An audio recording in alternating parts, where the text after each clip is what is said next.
प्रिय विद्यार्थियों, मैं हूं डॉक्टर नरेंद्र कुमार पासवान, राजकीय कृत प्लस टू उच्च विद्यालय नगर उटारी गढ़वा।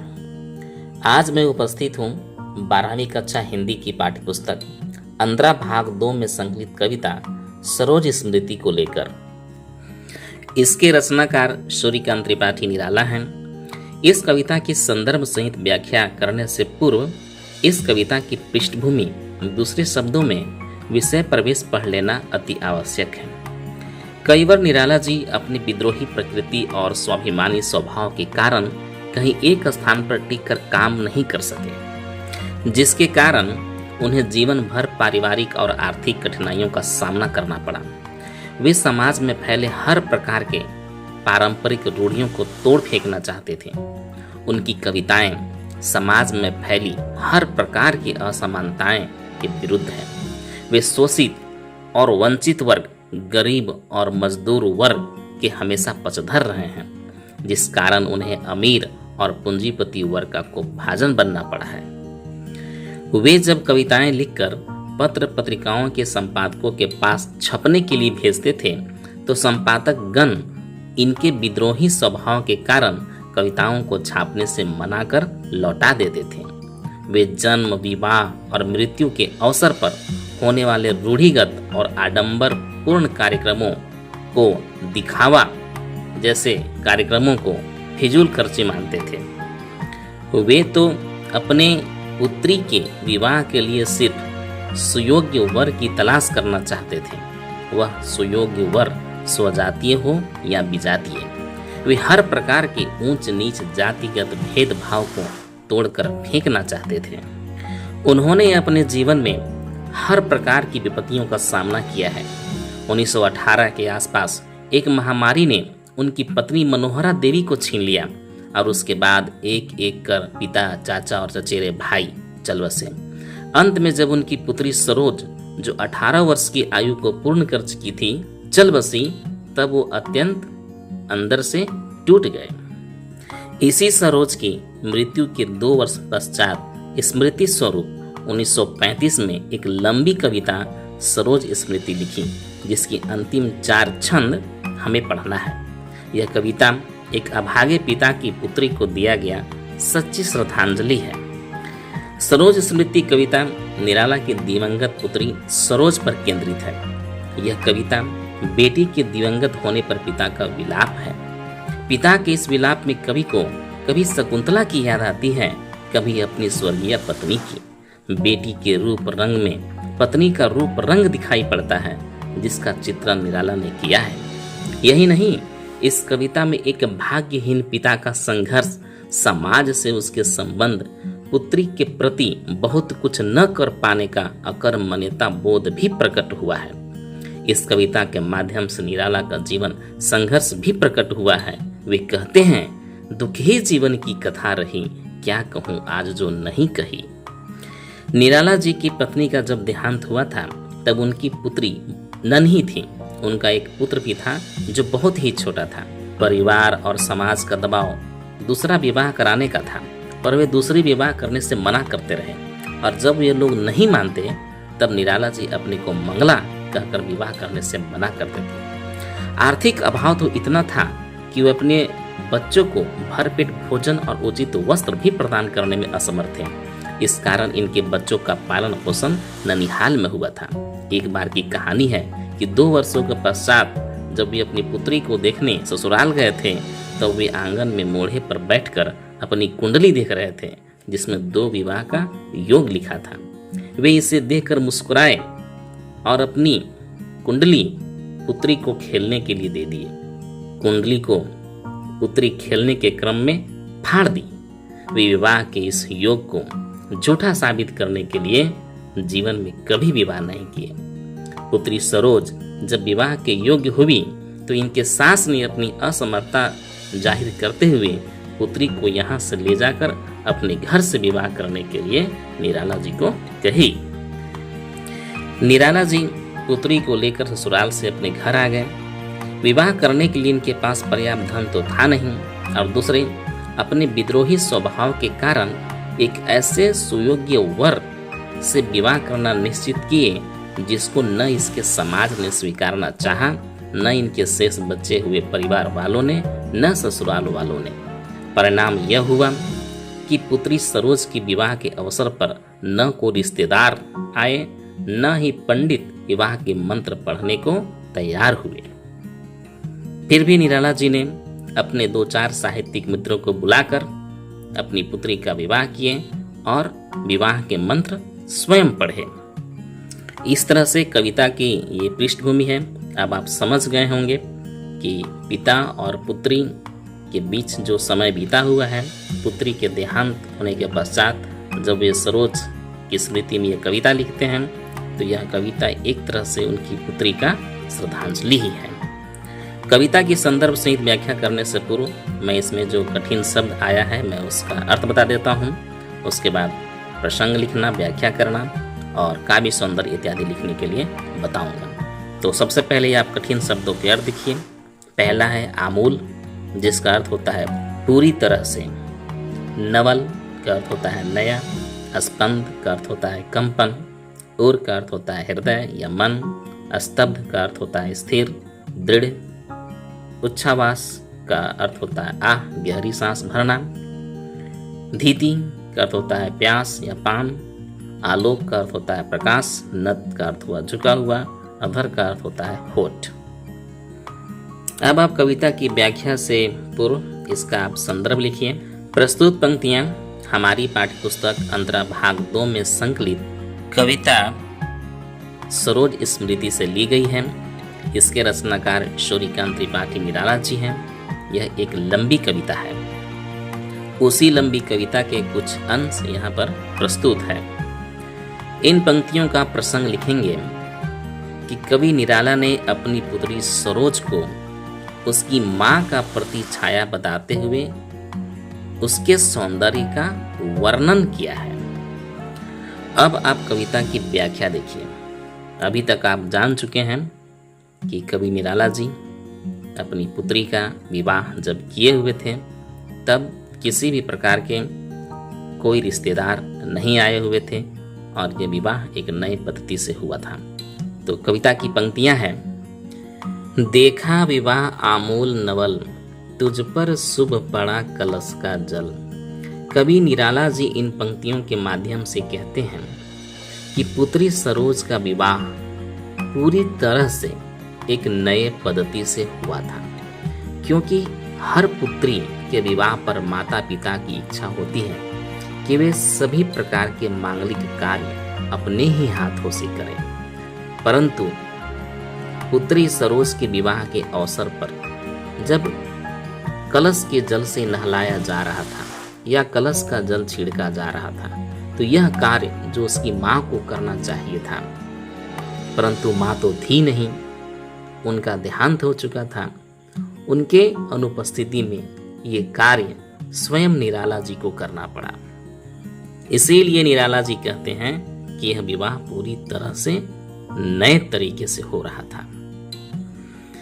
देखती मुझे तू हंसी मंद, होठों में बिजली फंसी स्पंद। इन पंक्तियों में वे कहते हैं कि तुम मुझे देखकर मंद मंद मुस्कुरा रही थी और तुम्हारी मुस्कुराहट ऐसी लग रही थी जैसे तुम्हारी होठों में बिजली की चमक फंसी हुई है। उर्मे भर झुली छवि सुंदर, प्रिय की अशब्द श्रृंगार मुखर।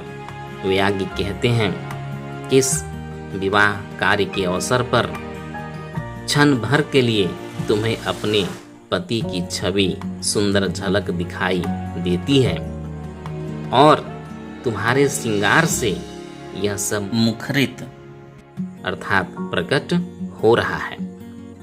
इसका एक और अर्थ भी है कि कवि निराला जी को अपनी पुत्री सरोज के श्रृंगार को देखकर अपनी पत्नी के श्रृंगार याद आने लगता है जब विवाह के दिनों में उन्होंने देखा था। आगे, तू खुली एक उच्छ्वास संग, विश्वास स्तब बंध अंग अंग। इन पंक्तियों में कविवर निराला जी ने अपनी पुत्री का शीलपूर्ण, शिष्ट, स्वाभाविक और पवित्र सिंगारिकता का वर्णन करते हुए कहते हैं कि जब तुम गहरी श्वास को लेती और छोड़ती हो तब तुम्हारे अंग अंग से बेशकता का विश्वास प्रकट होता दिखाई देता है। नत नयनों से आलोक उतर कांपा अधरों पर थर थर थर। विवाह के इस अवसर पर सरोज की आंखें झुकी हुई हैं लज्जा से और ऐसा लग रहा है जैसे उसकी आंखों से एक प्रकाश अर्थात चमक दिखाई दे रहा है जो उसके कांपते हुए होठों से प्रकट हो रहा है। देखा मैंने वह मूर्ति धीती मेरे वसंत के प्रथम गीती। कवि निराला जी इस छंद के आखिरी पंक्ति में कहते हैं अपनी पुत्री को मूर्ति समान देखकर उन्हें अपने जीवन के प्रथम बसंत के वे गीत याद आने लगते हैं जो उन्होंने अपनी पत्नी मनोहरा देवी के साथ गाया था। कवि को अपने जीवन के प्रथम बसंत के गीत अर्थात अपनी पत्नी के समय बिताए गए क्षण याद आ रहे हैं क्योंकि मनोहरा देवी जितनी सुंदर थी उतनी ही सुंदर आज सरोज इस श्रृंगार के रूप में दिखाई दे रही है। एक तरह से पत्नी का जो सुंदरता है उसका साकार रूप वे अपनी पुत्री में देखते हैं। अब आप इन पंक्तियों का काव्य सौंदर्य लिखिए। भाषा साहित्यिक तत्सम प्रधान खड़ी बोली है। इन पंक्तियों में छायावादी शैली अपनाई गई है। छंद मुक्त छंद है। पुनरुक्ति प्रकाश अलंकार आप थर थर और अंग अंग में देखेंगे। इन दोनों में थ और र वर्ण की आवृत्ति होने से अंग अंग में अ और ग वर्ण की आवृत्ति होने से अनुप्रास अलंकार है। इसके अलावे आपको इन पंक्तियों में कई जगह अनुप्रास दिखाई देगा जैसे आमूल नवल में ल वर्ण की आवृत्ति है। उर में भर झुली छवि सुंदर में र वर्ण की आवृत्ति है। इस प्रकार से आप अनुप्रास अलंकार स्वयं भी देख सकते हैं। समासिक शैली का भी प्रयोग किया गया है। कविता में श्रृंगारिकता है, स्मृति बिंब है। अब अगला छंद, इसमें जो कठिन शब्द आए हुए हैं इससे पहले मैं देख लेता हूँ। पहला है निराकार। निराकार का अर्थ होता है जिसका कोई आकार न हो। रति रूप, रति कामदेव की पत्नी के रूप जैसी रति रूप जो अत्यंत ही सुंदर होती है। मही का अर्थ होता है पृथ्वी। अब इसका आप संदर्भ वही लिखेंगे जो आपने प्रारंभ में लिखा था। इसका प्रसंग लिखेंगे जो इस प्रकार होगा। इन पंक्तियों में निराला जी ने अपनी पुत्री सरोज के रति रूप और विवाह के अवसर पर जो कार्यक्रम हुए थे उसके बारे में बताया है। अब व्याख्या। श्रृंगार रहा जो निराकार, रस कविता में उच्छ्वसित धार। वे कहते हैं कि जो रस की धार उनकी कविताओं में बहा करती थी, अर्थात जो अपनी रचनाओं के माध्यम से कवि निराला जी प्रेम के गीत गाया करते थे, वही प्रेम के गीत रस की धार आज सरोज के श्रृंगार को देखकर निराकार रूप में प्रकट हो रहा है। गाया स्वर्गीय प्रिया संग भरता प्राणों में राग रंग।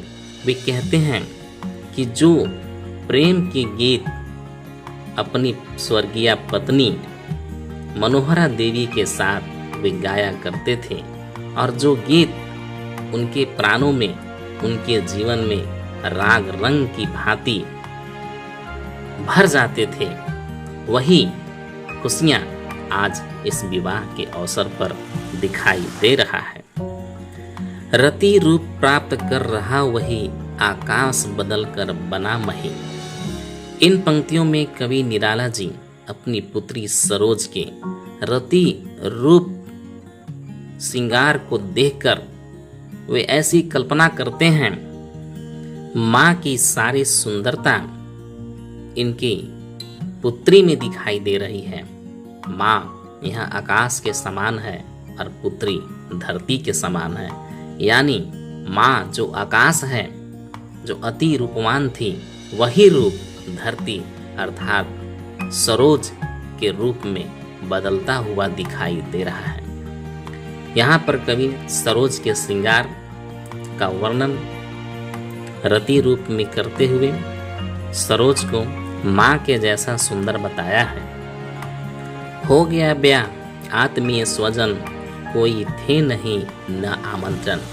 वे अब कहते हैं कि ब्याह सरोज का पूरी हो चुकी है, परंतु इस विवाह के अवसर पर कोई भी आत्मीय जन अर्थात कोई भी रिश्तेदार नहीं आए थे, न ही किसी प्रकार का आमंत्रण पत्र भेजा गया था, न ही विवाह में कोई संगीत बजा था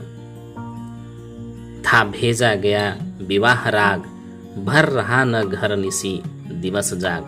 वे कहते हैं कि विवाह के इस अवसर पर न ही किसी प्रकार के मांगलिक गीत गाए गए थे, न ही किसी प्रकार का रतजग्गा हुआ था, न दिन में हुआ था न रात में हुआ था। प्रिय मौन एक संगीत भरा नवजीवन के स्वर पर उतरा। वे कहते हैं कि ये सारे कार्य बिल्कुल भी नहीं हुए थे, परंतु इसके बावजूद भी चारों तरफ एक मौन था, सन्नाटा था, जिसमें एक संगीत उभरता हुआ दिखाई दे रहा था। सभी लोग खुश थे इस विवाह से। सरोज भी खुश थी, मैं भी खुश था, जो उसके नए जीवन में उतरना चाह रहा था। अब आप काव्य सौंदर्य को देखिए। भाषा साहित्यिक तत्सम प्रधान खड़ी बोली है, छायावादी शैली अपनाई गई है, मुक्त छंद है और प्रिय मौन एक संगीत भरा में मानवीकरण अलंकार है, क्योंकि संगीत को मौन होने की क्रिया बताई जा रही है जो एक मानविक क्रिया है। इसी पंक्ति में विरोधाभास अलंकार भी है। रति रूप प्राप्त कर रहा वही में रूपक अलंकार है, बिंब स्मृति बिंब है।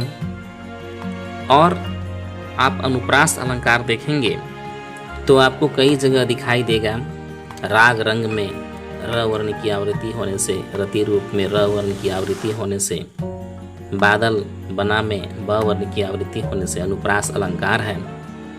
वही और मही में स्वर मैत्री है। पूरी कविता में लय है, संगीतात्मकता है और सरल है, प्रभावी है इत्यादि। अब अगला छंद देखिए। इसमें जो कठिन शब्द है पहले मैं उसे बता देता हूँ। शय्या का अर्थ होता है बिस्तर। शकुंतला कालिदास की नाट्य कृति अभिज्ञान शाकुंतलम की नायिका है। समोद का अर्थ होता है हर्ष सहित खुशी के साथ। जलद का अर्थ होता है बादल। न्यस्त का अर्थ होता है निहित। दृक् का अर्थ होता है आँख। इस छंद का संदर्भ भी आप वही रखेंगे, परंतु प्रसंग आपका बदल जाएगा। आप प्रसंग इस प्रकार लिखेंगे। इन पंक्तियों में कवि निराला जी ने अपनी पुत्री सरोज के पालन पोषण से लेकर उसके मृत्यु तक का वर्णन किया है। कविता की अब व्याख्या देखिए। वे कहते हैं, माँ की कुल शिक्षा मैंने दी, पुष्प सेज तेरी स्वयं रची। वे कहते हैं कि विवाह के अवसर पर जो माँ अपनी पुत्री को शिक्षा देती है वो सारी शिक्षा मैंने दी। फूलों की सैया मैंने तुम्हारे लिए बनाई। सोचा मन में वह शकुंतला, पर पाठ अन्य यह अन्य कला। वे अपनी पुत्री के श्रृंगार को देखकर विवाह के अवसर पर उन्हें शकुंतला की याद आती है। कौन शकुंतला? वही शकुंतला जो कालिदास की नाट्य कृति अभिज्ञान शाकुंतलम की नायिका है। वह शकुंतला जिसकी माँ ने स्वयं छोड़ दिया था, जिसका लालन पालन कण्व ऋषि के द्वारा हुआ था, वही शकुंतला पुत्री सरोज को देखकर निराला जी को याद आती है। परंतु उन्हें दूसरी बात याद आती है कि पर पाठ अन्य यह अन्य कला। यह अन्य क्या है कि शकुंतला को स्वयं उसकी माँ ने इच्छा से परित्याग किया था, परंतु यहाँ पर तुम्हारी माँ ने त्याग नहीं किया था, बल्कि मृत्यु ने तुम्हारी माँ को छीन लिया था। वे कहते हैं, कुछ दिन रह गृह तो फिर समोद, बैठी नानी की स्नेह गोद। वे कहते हैं, विवाह के उपरांत तुम कुछ दिन मेरे साथ मेरे घर पर रही खुशी खुशी, और इसके पश्चात तुम अपने नाना नानी की घर चली गई। मामा मामी का रहा प्यार, भर जलद धारा को ज्यों अपार। वे कहते हैं कि ननिहाल में मामा मामी सब तुमसे अत्यधिक स्नेह अर्थात प्रेम करते थे, और वे इस प्रकार करते थे जिस प्रकार बादल धरती से करता है, क्योंकि बादल धरती से इतना प्रेम करता है कि जैसे ही धरती को थोड़ी सी उमस गर्मी प्राप्त होती है, तुरंत वह वर्षा करके उसे शीतल बना देता है। ठीक उसी प्रकार तुमसे मामा मामी इतना स्नेह करते थे कि तुझे थोड़ा भी कष्ट होने नहीं देते थे, स्नेह लुटाते थे तुम्हारे ऊपर। वे ही सुख दुख में रहे न्यस्त, तेरे हित सदा समस्त व्यस्त। वे कहते हैं, वे ही तुम्हारे नाना नानी मामा मामा ही सुख दुख के साथी रहे। न्यस्त का अर्थ निहित होता है, तो वे कहते हैं कि तुम्हारे सुख दुख में वही लोग निहित अर्थात शामिल रहे और तुम्हारे सुख दुख में व्यस्त रहे। वह लता वहीं की जहाँ कली, तू खिली स्नेह से हिली पली। वे कहते हैं, तुम कली वहीं की थी जहाँ से लता खिली थी, अर्थात तुम्हारा पालन पोषण वहाँ हो रहा था जहाँ तुम्हारी माँ का जन्म हुआ था, जहाँ तुम्हारी माँ का पालन पोषण हुआ था, जहाँ वह लता तैयार हुई थी, उसी लता में सरोज रूपी कली खिली थी और उन्हीं लोगों की स्नेह छाया में पली थी, बढ़ी थी, और अंत भी उसी गोद में शरण ले मुंदे दृग वर महामरण। निराला जी कहते हैं कि और अंतिम समय में तुमने उसी गोद में शरण ले ली, अर्थात महामृत्यु का तुमने वरण कर लिया और अपनी आंखें सदा सदा के लिए बंद कर ली। अब इन पंक्तियों का काव्य सौंदर्य लिखिए। भाषा साहित्यिक तत्संप्रधान खड़ी बोली, छंद मुक्त छंद, छायावादी शैली, कविता में लय है, संगीत है, कली पली में पद मैत्री है, स्वर मैत्री है। वह लता वहीं की जहाँ कली में रूपक अलंकार है। मामा मामी का रहा प्यार, भर जलद धारा को ज्यों अपार में उपमा अलंकार है। और मामा मामी में म वर्ण की आवृत्ति होने से अनुप्रास अलंकार है। रस करुण रस है, बिंब स्मृति बिंब है। आगे का जो छंद है मैं उसे देखता हूँ, इसमें जो कठिन शब्द आए हुए हैं पहले उसे आप देख लीजिए। संबल का अर्थ होता है सहारा देना। वज्रपात भारी विपत्ति पड़ना। स्वजन आत्मीय अपने लोग। शतदल का अर्थ होता है कमल का फूल। अर्पण देना, अर्पित करना, चढ़ाना। और तर्पण होता है देवताओं, ऋषियों और पितरों को तिल या तंडुल मिश्रित जल देने की क्रिया को तर्पण कहते हैं। गत जिसका अर्थ होता है बीत गया।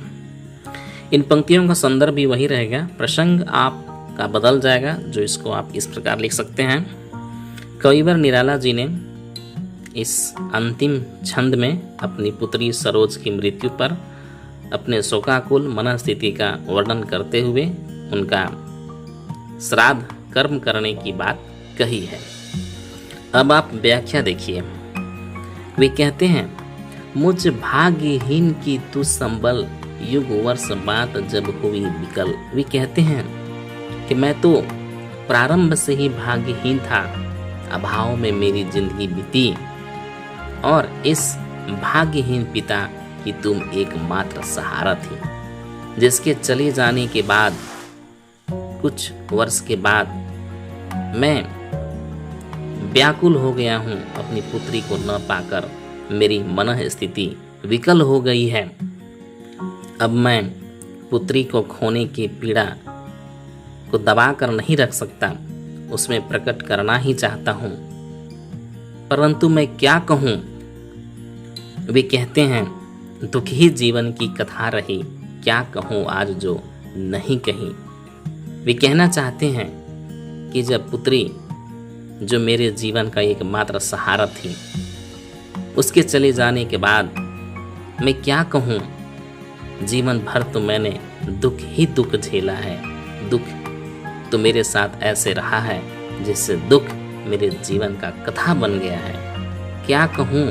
कौन सी ऐसी बात कहूँ जो मैंने आज तक नहीं कहा है या जो मैंने आज तक नहीं झेला है। वे आगे कहते हैं, हो इसी कर्म पर वज्रपात, यदि धर्म रहे न सदा मात। वे कहते हैं कि मैंने जो कभी कर्म आज तक किए हैं, उस सारे कभी कर्म पर वज्रपात हो जाए, अर्थात नष्ट हो जाए, तब भी मैं इस वज्रपात को पूरे सम्मान के साथ सर झुकाकर स्वीकार कर लूंगा। इस पथ पर मेरे कार्य सकल, हो भ्रष्ट शीत के से सतदल। वे कहते हैं कि इस कवि कर्म करते हुए, पिता की जिम्मेवारी को निभाते हुए जो भी मैंने कार्य किए हैं, भले ही उन कार्यों के माध्यम से जो मेरी इच्छा थी, मैं अपनी पुत्री को जो कर सकता था वह मैं कर न सका। मैं भाग्यहीन रहा। मैंने अपने अनुसार उसे कुछ भी मदद नहीं कर सका। मैं चाहता हूँ कि मेरे द्वारा किए गए सभी पितृ कार्य उसी प्रकार नष्ट हो जाए, जिस प्रकार शरद ऋतु में बर्फ के कारण, पाला के कारण कमल के फूल मुरझा जाते हैं। कनिये गत कर्मों का अर्पण कर करता मैं तेरा तर्पण। और अंतिम छंद में कवि निराला जी ने कहा है, कन्ये पुत्री सरोज, मैं अपने बीते हुए सभी कर्मों को तुम्हें आज अर्पण कर रहा हूँ। मैं अपने सारे सत्कर्मों का फल तुम्हें प्रदान करके आज मैं तेरा तर्पण अर्थात श्राद्ध कर्म कर रहा हूँ। इन पंक्तियों का आप काव्य सौंदर्य लिखेंगे। प्रस्तुत पंक्तियाँ की भाषा साहित्यिक तत्सम प्रधान खड़ी बोली है, छायावादी शैली अपनाई गई है, मुक्त छंद है, शांतरस है, शीत के से सतदल में उपमा अलंकार है, नहीं कही में ह वर्ण की आवृत्ति होने से अनुप्रास अलंकार है, कविता में लय है, संगीतात्मकता है। और यहीं पर यह कविता समाप्त हो रही है। इसके बाद इस कविता का जो प्रश्नोत्तर है मैं उसे करके YouTube पे अपलोड कर दूंगा। आप लोग मेरी इस कविता को सुने, इसके लिए बहुत बहुत धन्यवाद।